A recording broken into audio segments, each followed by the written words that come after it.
Lidija i Vitomir okušali su se u ronjenju pod ledom i postali prvi tandem koji je zajedno preronio 50 metara. Ova zaljubljenica u ekstremne sportove i sama je zaslužna za još jedan rekord. Više zna Jelena Prpoš.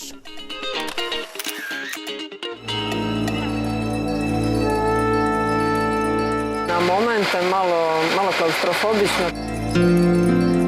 Malo straha se uvuče, ali prekrasno, jedan novi prekrasni ambijent, jedan drugačiji ambijent i zanimljivo, jako zanimljivo.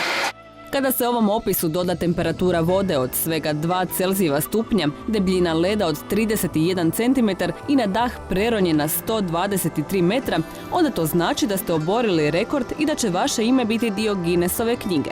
A to je za perajom na Austrijskom jezeru pošlo ovoj splitskoj arhitektici koja za sebe kaže kako rijetko stoji čvrsto na zemlji. Ili osvaja neke od najvećih planinskih vrhova ili je pod vodom. Hladnoće smo se štitili odjelom, jednim ronilačkim odjelom debljine 5 mm. Evo moram priznati da stvarno nije bilo tako strašno hladno, više smo nekako osjećali hladnoću na ruke, na dlanove i na sama stopala.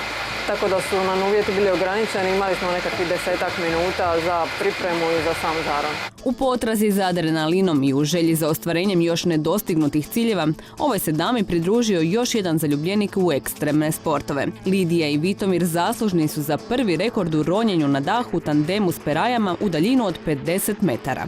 Zahtjeva i sigurnosne i standarde kod ronioca dosta više nego individualnog žarona, iz razloga što jednostavno treba sinkronizirati ulazak, dakle svako ima neku svoju pripremu prije ulaska, onda treba sinkronizirati dubinu plivanja i brzinu plivanja i naravno u slučaju da neko želi izaći, treba to iskomunicirati i treba biti prisutan. Zajednički su i treninzi, držanje daha u intervalima, ronjenje u bazenu, plivanje s dahom i bez njega.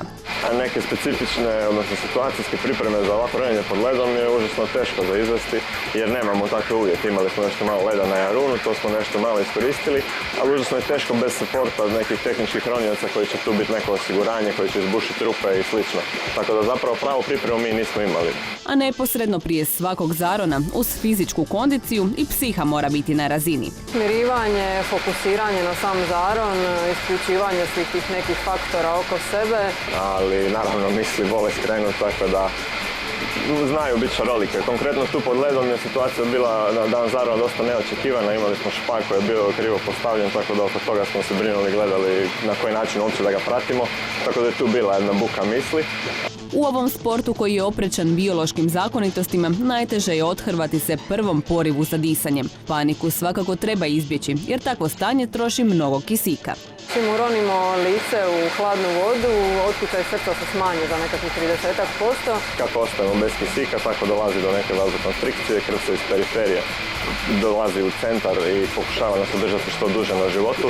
To je baš jedan zanimljiv niz cijelih promjena koji nam daje pokazati da mi jesmo ipak u neku ruku pripremljeni za boravak bez zraka i boravak pod vodom. A uskoro će ovaj dvojac biti spreman za nove izazove. Slijede državno i europsko prvenstvo.